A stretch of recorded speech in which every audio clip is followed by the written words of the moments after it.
I need you to hear this before I name a single haircut. The cut that is aging you is probably not the one you think. It is not long hair after 50. It is not gray. It is not the fact that your density is different than it was at 35. What ages most women in this decade is a cut that was built for a different head of hair, a denser, oilier, more elastic head of hair, and is still being worn on the one you have now. Same scissors language, completely different result on the face. Most of these lists are lying to you, not about the haircuts themselves. Those are usually fine. They are lying about why those haircuts work. This bob makes you look younger. Okay, but why? Nobody ever tells you the actual mechanism, so you walk into the salon, get the cut, and either it works and you do not know why, or it does not, and you do not know why that happened either. Here is what is different about this video. Every single one of these 7 haircuts comes with the actual reason it works. The specific thing happening with light, with proportion, with the way your eye moves across a face. Not a trend report. The mechanics. And I am going to tell you something about number 4 that almost every list gets backwards. There is a moment coming around the middle of this list where I am going to tell you something that genuinely contradicts almost everything you have read about bangs. Not a minor tweak to the usual advice, an actual contradiction. Hold on to that, because it is the kind of thing that changes how you talk to your stylist for good. Here is exactly what you are getting by the end of this video, so there is no guessing and no vague promises. You will know which one of these 7 cuts fits your specific hair texture and face shape. You will know the one detail that makes any of them fail if a stylist skips it without telling you. And you will know the single question to ask in the chair that prevents the most common, "I look older, not younger" disaster. The one almost nobody warns you about until after the cut has already happened. That is it. That is the deal, all the way through. If you have ever left a salon smiling in the mirror and frowning by Thursday, stay with me. This is for you. Welcome back to Style After 60, where we get into the actual mechanics of why something works, not just the trend report. If that is your thing, hit subscribe. It helps more than you would think. Now let us get into it. Let us start with the one that gets recommended constantly and is almost always cut wrong. The layered bob with cheekbone face framing. Everyone tells you to get a bob. Almost nobody tells you what makes a bob actually work versus what makes it just hair, cut shorter, sitting there. Here is the mechanism. A bob without face framing layers is a single blunt shape sitting under your face. One length, all the way around. The eye reads a single unbroken horizontal line as weight. Weight pulls the whole composition down. On a face that has already softened at the jaw and lost a little of the high cheekbone contrast it had at 40, that single heavy line does not read chic. It reads finished, settled, older than the woman wearing it. Add layers specifically around the front. Cut to graze the cheekbone, not floating somewhere vague near the chin, and you create movement exactly where the eye needs a reason to travel upward. Those shorter front pieces catch light at a different angle than the body of the bob. Multiple light angles read as lift. Lift reads as younger. Same length. Completely different instruction to the scissors. Stylists who work with women over 50 keep landing on the same point. Length between the chin and the shoulders is the flattering range for most faces in this decade, and layering is what builds volume and softness without heaviness. Especially on finer hair. A bob also helps hair look thicker after 50 because it removes the dead weight that long, one-length hair keeps dragging downward as density drops. Here is what usually goes wrong. You say layered bob. The stylist hears long layers through the whole head. You get a bob that is thinner at the bottom and still flat at the face. The face framing never happened. The mechanism never fired. I want you to hear a real version of this. A woman gets 3 different bobs from 3 different salons. None of them work. Every single one was cut blunt, all one length. The fourth time, she asks specifically for layers to the cheekbone, same basic length, same basic shape, and the whole face changes before she leaves the parking lot. Same haircut on paper. Completely different result. Do it today, even before your next cut. Take a photo of your current hair straight on, in flat light, and look specifically at whether there is any movement or light catching near your cheekbones, or if it is one solid block of hair from root to end. That tells you exactly what to ask for, and when you are in the chair, say this out loud. I want a bob with face-framing layers cut to cheekbone length, not long layers through the back, specifically shorter pieces at the front that hit my cheekbones when my hair is dry. If your hair is wavy or curly, ask them to refine the shape on dry hair so the layer sits where your natural texture actually lives, not where wet hair pretends it lives. Now, quick gut check before we move on. If you already have a bob and it is not working, I would bet money it is missing exactly this detail. Worth checking before you blame the haircut itself, or worse, blame yourself for it. Haircut 2 is the collarbone lob with soft movement. If the classic bob feels like too much of a jump, the lob, the long bob, is the bridge that still delivers the youth effect. A collarbone length cut sits in the zone stylists keep recommending for women over 50 for a reason. It is long enough to tuck, wave, and style with flexibility. It is short enough that it does not drag fine or mid-density hair into that flat, heavy curtain that makes the face look longer and the features look tired.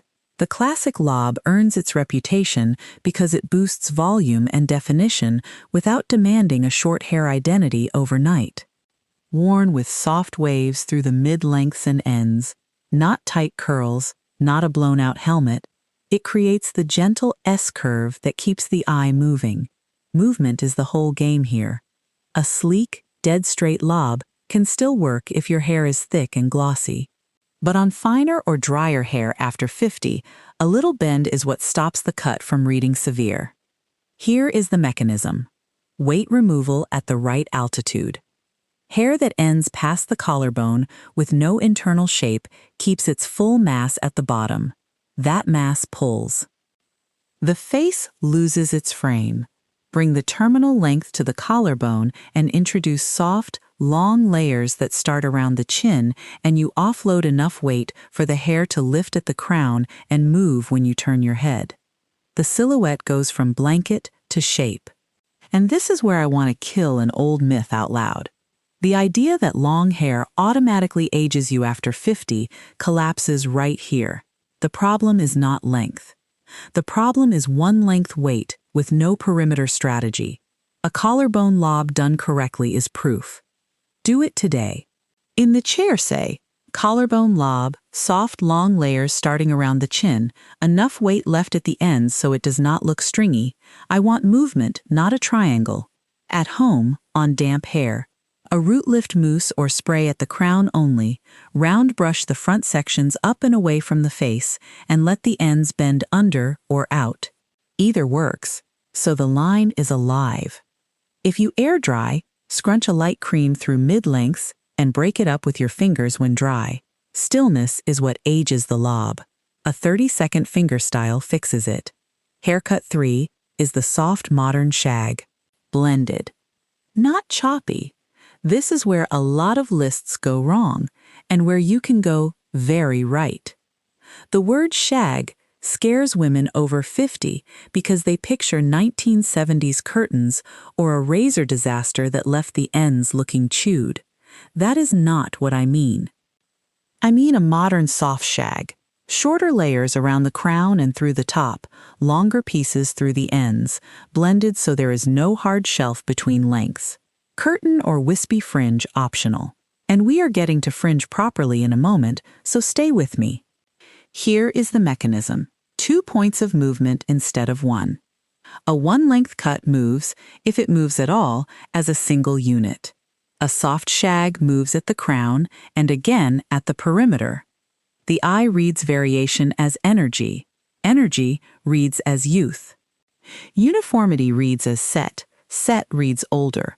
The trap is the overly razored, choppy shag, Sharp, thinned ends can make already delicate density look more fragile. The fix is not never shag. The fix is blended layers that build volume rather than delete it. Soft, connected, lived in on purpose, not neglected on accident. This cut is especially powerful if your hair has gotten finer at the temples and crown. The shorter top layers create multiple small surfaces that catch light. Light on multiple planes reads as density even when the actual strand count is lower than it used to be. You are not faking thickness with product. You are building optical thickness into the architecture.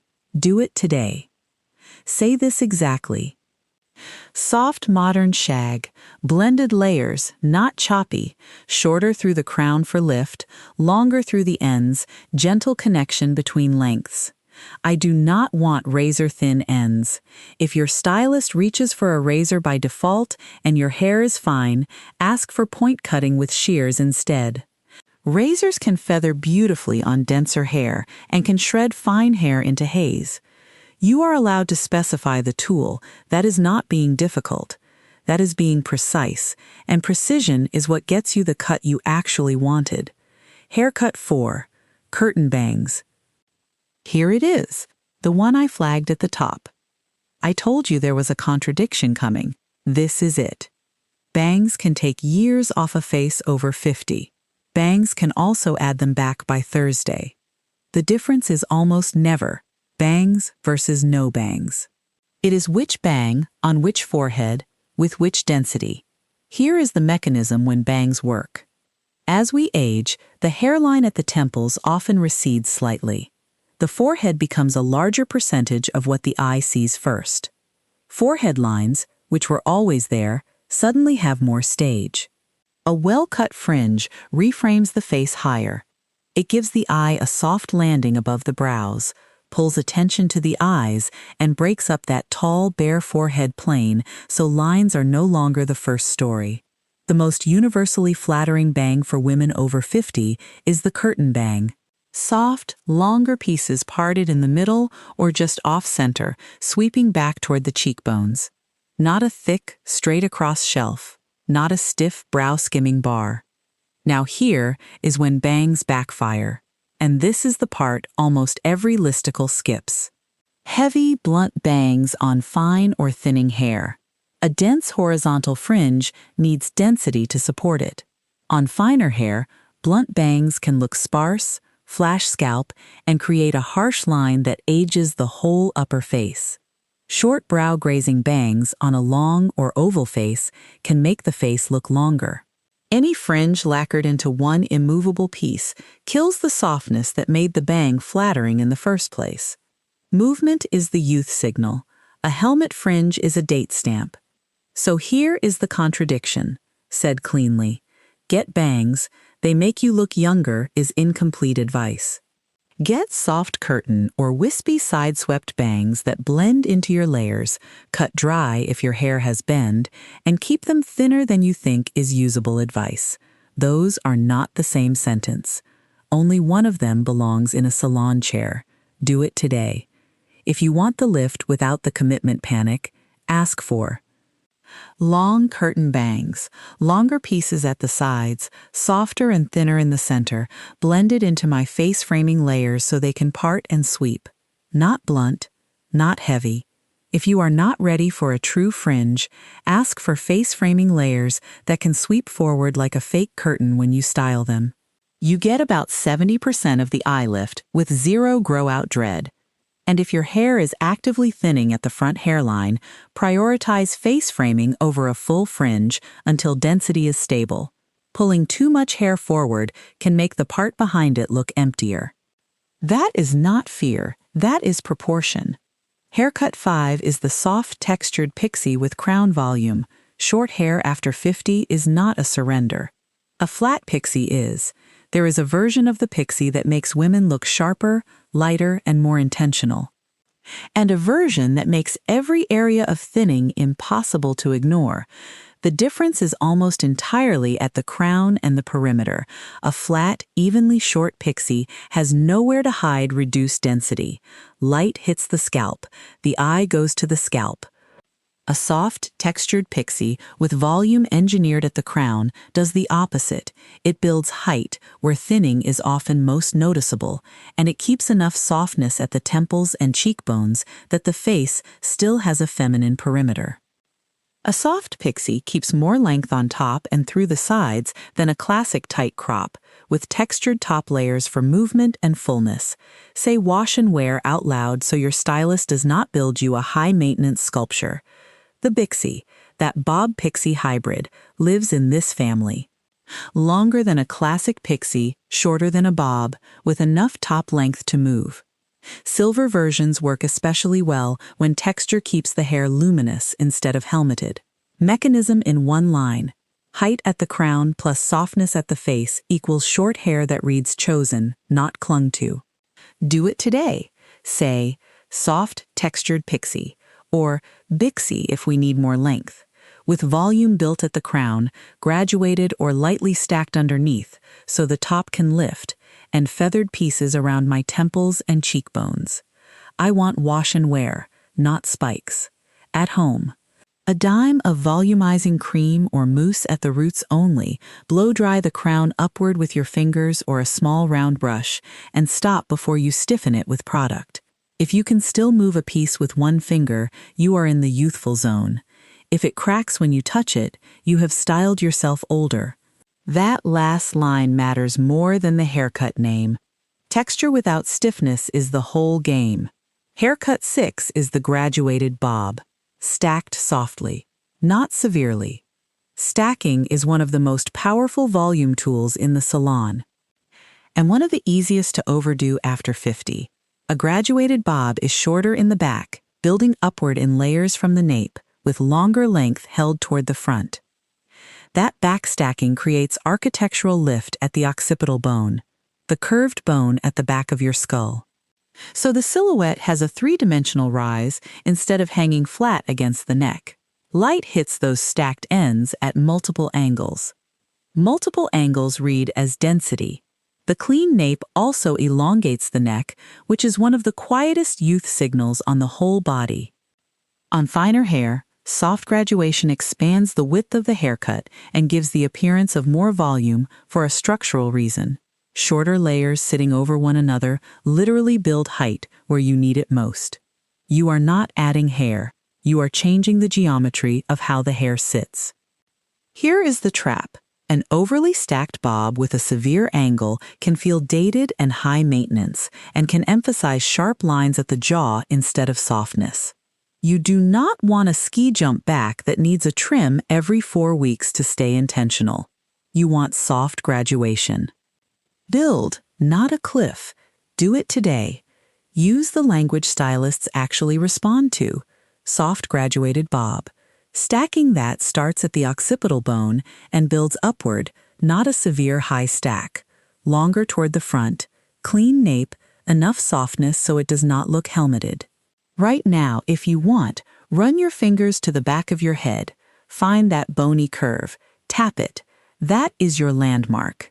When you and your stylist agree on that landmark, the cut stops being a vague Pinterest hope and becomes a buildable shape. If your face is rounder, keep the front a little longer. If your face is longer, a slightly shorter overall bob balances the vertical. That is proportion. And proportion is half of why any bob succeeds after 50. Haircut 7 is shoulder length with face framing perimeter layers. This is for the woman who is not ready to go short and has been told, for years, that her length is the problem. It is usually not. Heavy, one-length hair past the shoulders is what ages the look, especially once density drops and the ends thin. The mass sits at the bottom. The crown collapses. The face loses its frame. You get the long triangle effect, wide at the bottom, flat at the top, features pulled down visually. The swap is soft, long layers with face-framing pieces.